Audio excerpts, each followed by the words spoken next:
Hello, good day to one and all. This is Miss A. Krishna Sundar, Assistant Professor, Department of English, KAHM Unity Women's College, Manjeri. So today we would be continuing with Adrienne Ritz, Claiming an Education, from paragraph 7 to 12. So we had already discussed paragraphs 1 to 6 in the previous session. So in order to brush up your memory, I would just give a briefing regarding the initial 6 paragraphs. So Adrienne Rich is actually delivering a talk in connection with a convocation at Douglas College, which is a women's college, and she's actually discussing how education should improve the quality of life of women, how education should actually empower women. So we stopped with this particular slide in the previous session that women should change from their conventional roles to their own priorities. So I hope all of you are having the textbook with you. So I'm telling you again that we can stay on the same page only if both of us can have the same numbered kind of paragraphs. So we are moving on to para 7. So please read the paragraphs initially and then listen to the explanation. So moving on to para 7. In this paragraph, Rich says that responsibility to yourself means not allowing others to think for you. So this is one way of empowering yourself. You have to decide for yourself. People around should be able to respect you as an individual, and your body should not be treated as an object.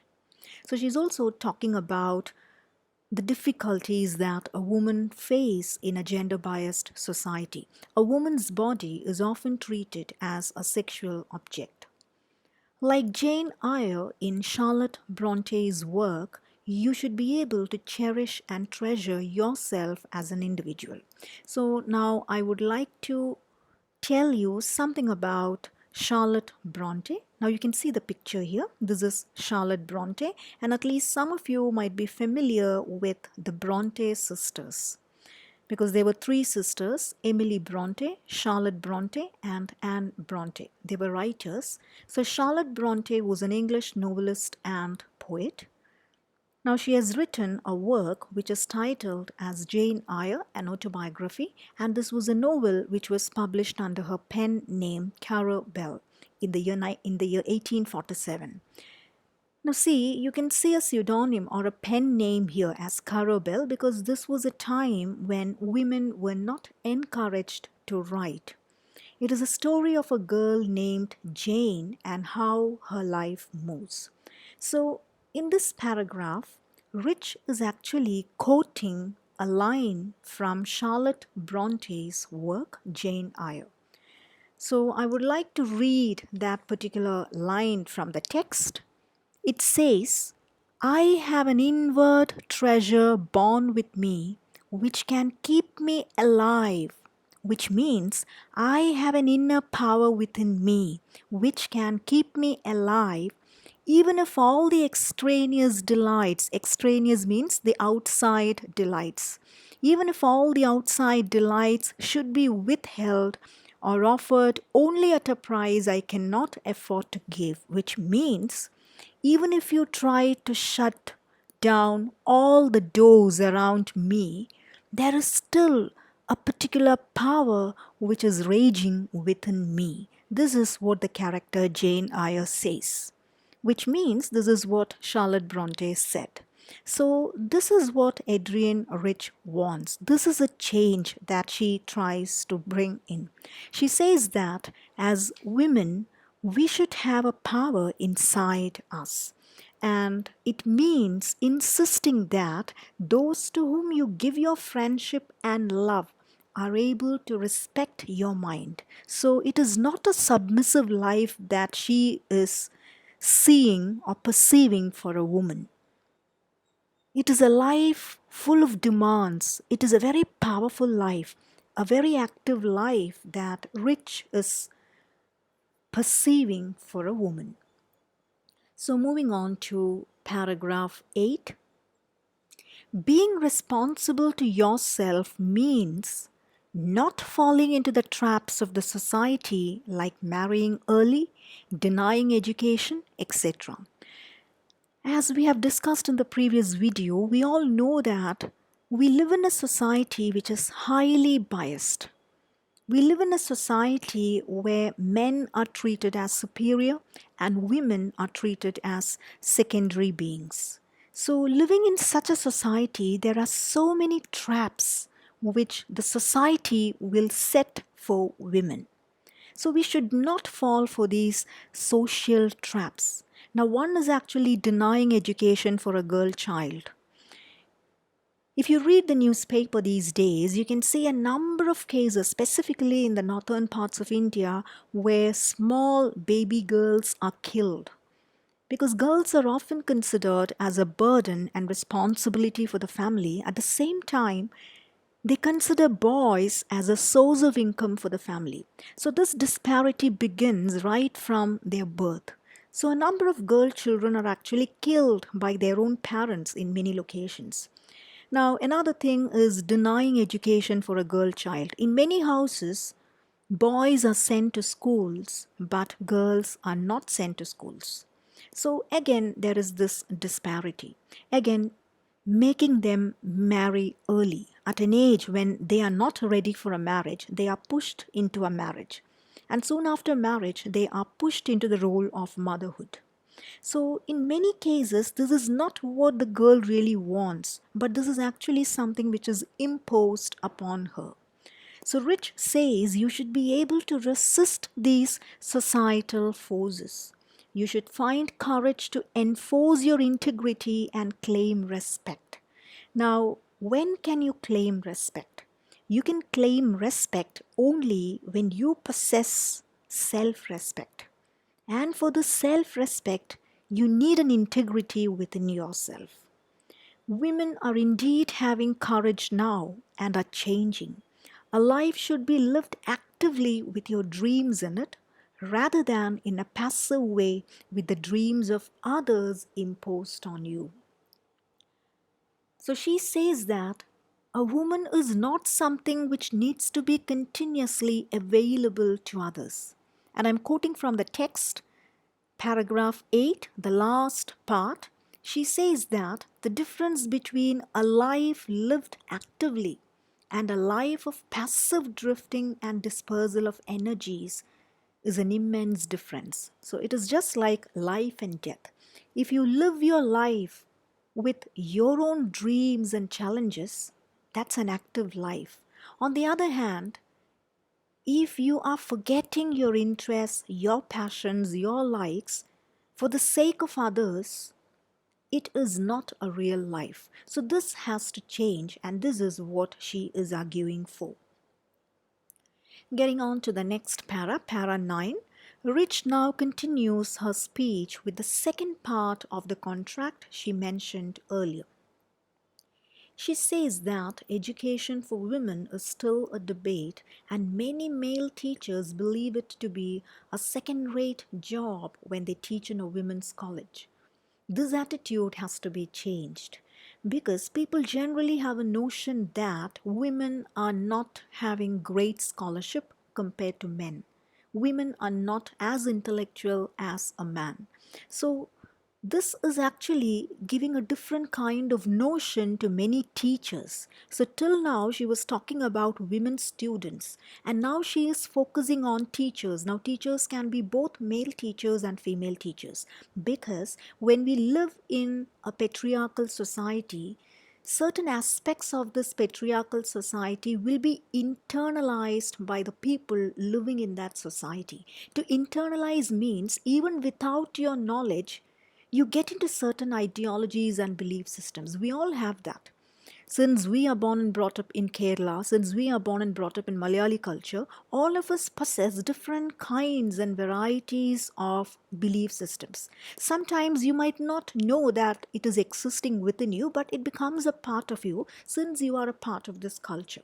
So, Similarly, this is what you call as internalizing patriarchal concepts, which means when you live in a patriarchal society, when you live in a patriarchal context, even without your knowledge, your mind accepts or agrees with certain patriarchal ideas. Now, one such idea is that a woman should always be submissive in front of a man.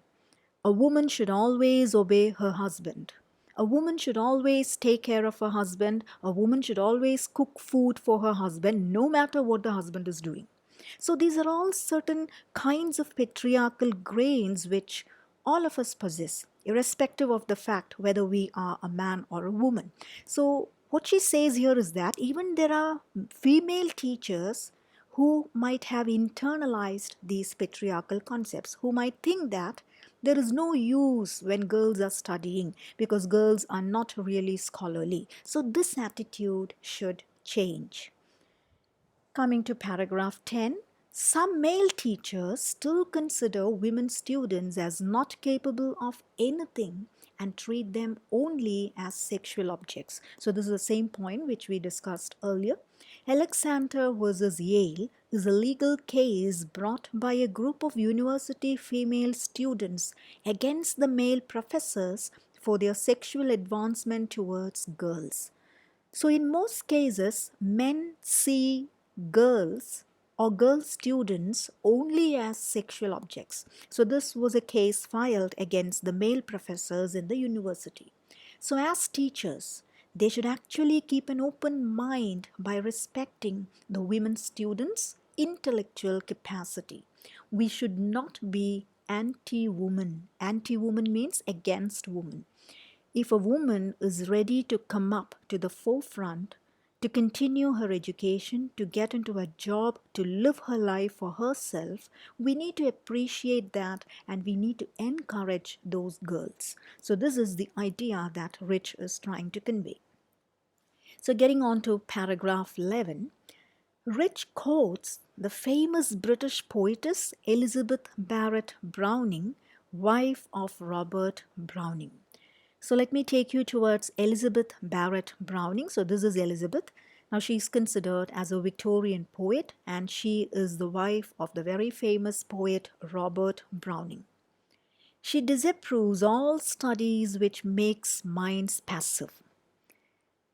Now Elizabeth believes that women are more logically quicker, but they should be given more opportunities to use them. So she basically believes that a woman has got more mental powers than a man, and that is why she says they are more fast or more quick in learning things in a logical way rather than men. So she says, but the problem here is that women are not given enough opportunities.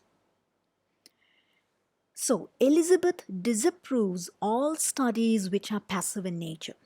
Women being quicker than men should be trained in such a way as to think actively so that their full potentials can be put to use. So, the problem that we face today, even today, is that women are not given opportunities. They are not given enough opportunities. Now, let us go back to our own mothers and grandmothers. Given a chance, many of them would have been in different positions today, right? Because some people would have been great singers, some of them would have been great artists, some others had very good administration skills, but see, most of them might have ended up in kitchen walls. The reason is that they were submissive women. They were women who were taught to be submissive in front of the husband. They were actually women who were taught that a woman should not raise the voice, a woman should not disagree. So there are certain lessons that this patriarchal society will teach you. And the earlier generations, as we know, have always been into these traps. So things are slowly changing, things are slowly improving, and this is a welcoming change. This is what Rich says. However, women are trained only in one way as per the existing social norms, to be silent and passive. So, this is what the society teaches women: to be quiet, to be silent, to be passive, never to argue, never to raise the voice, never to disagree, and never to live a life in their own way. So this trend has to change, says Rich.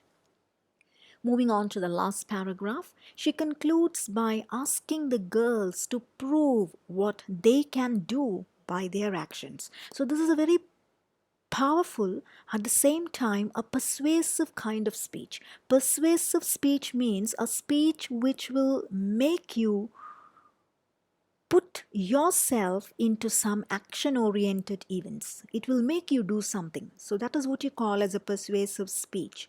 So these girls should prove what they can do by their actions. This is what Rich is suggesting. A real education is sharing your responsibility towards the society by actively engaging yourself in it. But for a student to do this, a teacher should offer her the real support. The contract Rich mentions here is this mutual contract between students and teachers so that women's minds will no longer remain wasted and denied. So, when female students are really trying to become empowered, that push for empowerment should come from the teachers. So this is a mutual contract that Rich is suggesting, a contract between the teacher and the student, a bond between the teacher and the student. So she hopes for a better future with more active women in society actually challenging their positions and moving forward with greater dreams. So, in a nutshell, what is this essay about? Women should turn more responsible towards themselves. Now, this is a main idea that Rich is trying to say throughout this essay. Through this, they can achieve self respect as well as self integrity. By attaining both self respect and self integrity, they can be successful in their lives and can contribute more to the society. Now, imagine a woman who is totally dissatisfied. Imagine a woman who had a lot of dreams. She wanted to continue her studies, she wanted to get into a job, she was interested in a lot more things, but she was not allowed to do these things. So finally, she gets into a marriage and she is stuck with marriage and motherhood. So imagine the mental condition of this woman. This woman will remain dissatisfied because she had a lot of other varied interests. So such a woman cannot contribute much to the society. So this is what Rich is also trying to identify. She says that a woman who is ambitious, such a woman should not be placed within the four walls of the house. An ambitious woman should be given a chance, an opportunity to get into the external world and to have an exposure based on that. Because only such people, such women would be able to contribute more to the society. So with this, we come to the end of the session. So you can check the next video for the question answer session. So thank you for your patient listening. So if you have any doubts or any clarification, please feel free to get connected through the email ID. So thank you. Thank you once again.